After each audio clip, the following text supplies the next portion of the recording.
Olá amigos, vamos a mais uma análise especial, dessa vez das ações da Ambev, a Ambev 3, no pregão dessa segunda-feira, dia 12 de julho. Eu sou o Dalto Vieira, analista de investimentos, e te convido de imediato a se inscrever gratuitamente no meu canal no YouTube, Dalton Vieira Invest, aqui na parte de baixo do vídeo. Você tem aí um botão inscreva-se, é só clicar nele, deixar o sino das notificações devidamente ativado e aproveitar ao máximo todo o conteúdo de aprendizado e, logicamente, com as notificações ligadas, você recebe aí a informação de quando tiver um novo conteúdo e gratuito aqui dentro do canal. Na análise especial, o foco dela é olhar para um prazo maior até um prazo menor, usando a análise técnica, que é a minha especialização, desde o gráfico anual, avaliar um gráfico anual até o gráfico diário, passando por algumas periodicidades, ou seja, para atender os perfis aí desde quem investe mais para longo prazo até quem olha um pouco mais para o curtíssimo a curto prazo, que é o gráfico ali diário. Antes de dar início, eu vou rodar aqui a vinheta e você já aproveita para deixar aquele seu like, seu joinha aqui para nos ajudar na disseminação desse conteúdo aqui dentro do YouTube.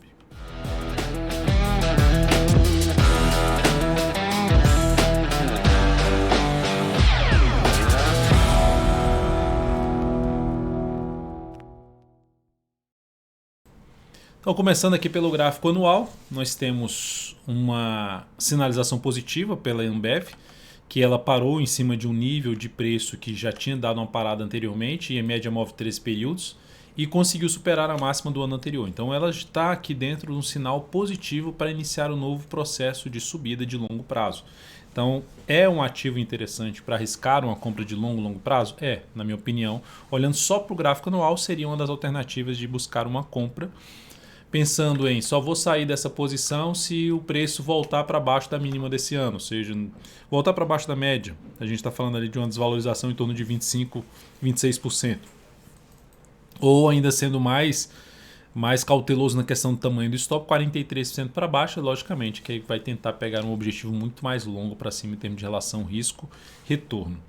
No gráfico quadrimestral, então só para mencionar que aqui a tendência é de alta e gerou um sinal de alta a favor da tendência no gráfico anual, que logicamente apoia um pouco mais nos prazos menores para se buscar a operação de compra.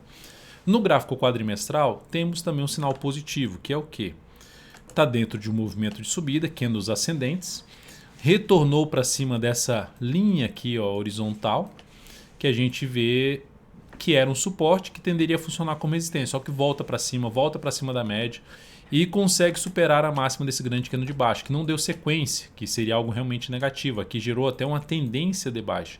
Quando volta aqui para cima, basicamente a tendência de baixa já não existe mais, fica com a tendência mais indefinida, mas com o viés de alta. Chegou na zona de resistência, que é uma resistência válida aqui por volta dos 18,70 até a máxima lá nos 19,87.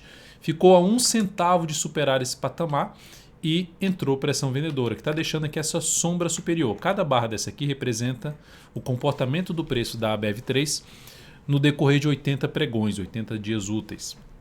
Então, dentro desse cenário, olhando para um prazo menor, se um mensal ou um gráfico semanal tiver sinalizações positivas, fundo ascendente, em cima de nível de suporte, fica mais para buscar a operação de compra. E aí, quando eu olho para o gráfico mensal, qual a tendência do gráfico mensal? A tendência é de alta, topos e fundos ascendentes, tendência de alta. Então, ela chegou aqui nesses dois topos, nesse aqui é um topo, chegou nesse outro topo aqui também, e perdeu força ao bater nessa zona de resistência, após um movimento mais relevante para cima. Esse mês perdeu a mínima do mês anterior, mas o ponto mais relevante que eu vejo para a ação é, primeiramente, manter-se acima dessa região dos 16,50 aqui pelo gráfico mensal. E ainda olhando para o gráfico quadrimestral, seria ela não voltar mais para baixo da média, que está 16,30, e a região dos 16,60 também, que é por aqui, 16,50, 16,60. Então, esses 16,50, 16,60 é uma região importante. Sinalizações de alta acima desse patamar, por exemplo, vamos pôr o mensal fazendo isso aqui. Eu vou deixar até o gráfico um pouquinho mais para a esquerda, deixar um espaço ali para poder desenhar. O mensal, vamos supor que ele faça isso aqui depois dessa sinalização de perda de força. Superou a máxima do que no anterior, foco em compra de prazo maior, ou seja, sinalizações de alta em cima de níveis de suporte aqui do gráfico mensal seria a alternativa de compra. Qual seria outro nível de suporte além dessa região 16,50? Vou colocar aqui o Fibonacci em cima de todo esse movimento de subida. O outro nível mais para R$ 16,28. Então ela está nos 38,2% que parou ali e está tentando se recuperar em cima dessa região de suporte, que é um 38,2% de tudo que subiu aqui, retração de 38,2%, e aqui a retração de 50%, que fica em R$ 16,28. Mercado chegou a fazer isso aqui para a Ambev, jogou o preço um pouquinho mais para baixo, girou sinal de alta, fundo ascendente, foco em compra, pensando no prazo maior. Dalton, dá para comprar aqui nesse nível de preço que se encontra? Dá. Uma das formas de buscar a entrada seria: vou comprar aqui agora em 17,70, vou colocar o stop aqui abaixo da mínima desse grande candle de alta, que seria realmente algo que deterioraria a tendência em termos de expectativa de alta, se voltar aqui para baixo desse nível. Então a gente está falando de 18% para cair, e para esse topo aqui já tem 30%.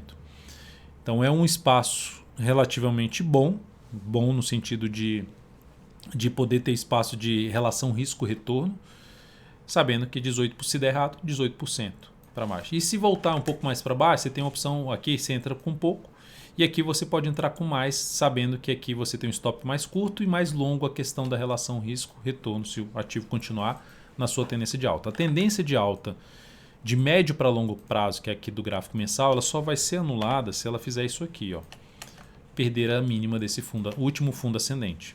Mas ela deteriora se ela realmente voltar a trabalhar para baixo ali das médias e voltar para baixo dessa mínima aqui. Se voltar para baixo, ficar abaixo dos 16,60, vier um candle muito forte para baixo, fechando para baixo da média, isso vai deteriorar a tendência, a expectativa de subida. Mas enquanto isso não acontecer, o viés é mais para cima. E, inclusive, olhando para a questão de projeções, pegando aqui a projeção, primeiramente uma projeção alternada. Primeira projeção, que seria 16,70, já bateu, né? A segunda projeção, que era a mais relevante no sentido de buscar e poder perder força, é essa 19,17, que ela justamente na segunda projeção, que é 100% desse movimento, sendo projetada a partir dos 13,35, é 19,17 a projeção. Então bateu, é um nível de resistência que tende a funcionar como resistência, em conjunto com outras resistências, perdeu força aqui. Parou aqui, gerou um novo sinal de alta para cima da região 16,60 ou 16,28 que eu coloquei, que é a retração de 50% Fibonacci, mas para poder subir e romper essa barreira aqui que foi criada desde um patamar de 19,26 até 19,87. Tem a primeira resistência em 19,27, segunda resistência em 19,26 e seguido de R$ 19,87. O próximo gráfico aqui, o tempo gráfico, é o semanal. Semanal, gerou um sinal de alta de fundo ascendente? Gerou, na semana passada, semana que teve um feriado lá na sexta. Aqui seria já uma sinalização para compra? Sim, até aqui está no preço de compra. Stop aqui embaixo para operação a favor da tendência. Vou colocar aqui em azul. Operação aqui a favor da tendência, topos e fundos ascendentes. Recua, testa a região de topo anterior, que é um ponto de suporte, testa a média móvel 3 períodos, gera o sinal de fundo, compra para position trade, stop aqui embaixo tentando pegar algo para cima. Então segue válido para compra para position trade a BEV3, tentando pegar o quê? O movimento para cima. Que você entrou comprando aqui, colocou um stop aqui na faixa de 5%, 5 a 6%. E projetando algo aqui para o topo, você tem uma relação já de risco-retorno de 1 para 2. Então é uma operação que eu considero interessante. Se vai dar certo ou não, só o mercado vai nos dizer. Mas é uma operação tecnicamente a favor da tendência na ABEV3. Então ativo alinhado para cima. E se eu for falar de projeção desse novo fundo ascendente, eu pego aqui o Fibonacci, projeção alternada. E a partir desse ponto, ou seja, subiu, caiu, correção a partir daqui, eu pego aqui pedaços desse movimento, projeto a partir dos 16,82, onde é que vai bater? Projetando 61,8% desse movimento, eu tenho a primeira projeção em R$ 20,39. Fazendo a projeção de 100% desse movimento, R$ 22,97 são os pontos de objetivo para esse novo fundo. É uma certeza que vai lá? Não, é uma projeção de alta, é uma expectativa de alta a favor da tendência. Onde é que desarma essa expectativa? Se o mercado tentar subir aqui e não conseguir, voltar para baixo de 16,82. Por isso que o stop ficaria abaixo da região dos R$ 16,82. Pode deixar até em 16,79. Ponto de stop aí de uma posição numa entrada de position trade em cima de ABEV3. A outra periodicidade, para quem vai mais para o curtíssimo a curto prazo, é o gráfico diário. Para buscar uma operação, por exemplo, de swing trade, o que mais me chamaria atenção, ou seja, sendo mais agressivo, está gerando sinal de alta aqui. Fechamento do pregão desta segunda-feira acima da média, gerou superação da máxima desse candle, stop aqui abaixo dessa mínima, é a primeira forma de entrada para tentar pegar um fundo ascendente e a retomada da tendência de alta. Porque a tendência ainda aqui, ó, vinha na tendência de baixa, e com essa sinalização mais positiva aqui do pregão de hoje, fica com a tendência indefinida, um fundo ascendente. A outra forma de entrada, que seria para mim a mais interessante, que é o pivô de alta, arriscando aqui uma compra através de um pivô de alta que vai dar através desse rompimento desse topo anterior, que é restabelecer a tendência de alta de curto prazo. A partir desse momento, se fizer isso aqui, superar, oscilar acima dos R$18, retoma a tendência de alta de curto prazo e aumenta a probabilidade de buscar as entradas já para cima da média de fundo ascendente, de pivô de alta em cima desse ativo. Então a tendência está indefinida nesse momento no curto prazo, mas ela é de alta no gráfico semanal, ela é de alta no gráfico mensal, ela tem uma sinalização positiva no longo prazo, então é um ativo que eu considero interessante nesse momento, enquanto se mantiver acima da região 16,60 e não voltar de forma alguma para baixo dos 14,54, que aí deterioraria bastante, voltar para baixo de 6,60 mais médias móveis do gráfico mensal, deterioraria muito o cenário. Para longo prazo, dá para buscar compra? Dá para buscar compra, botando um pouco de capital com essa sinalização positiva do gráfico semanal. Para position trade, para curto a médio prazo, o que é isso? É você entrar comprando um papel e você querer pelo menos pegar no movimento de subida aqui de 3 a 10 semanas. Então seria esse prazo de curto a médio prazo. E pelo gráfico mensal você está tentando pegar um movimento de 3 a 10 meses, ou seja, um movimento mais longo. Aí pelo gráfico, os maiores a gente está tentando pegar um movimento mais longo ainda, que é aí de um ano para cima, em cima da ABEV3, que está com um cenário favorável para isso. É isso, amigos, espero que tenha sido útil aí essa análise para você de alguma forma. Deixe seu like, seu joinha se realmente foi. Em termos de aprendizado, em termos de leitura do cenário da ABEV3, um grande abraço e até a nossa próxima análise.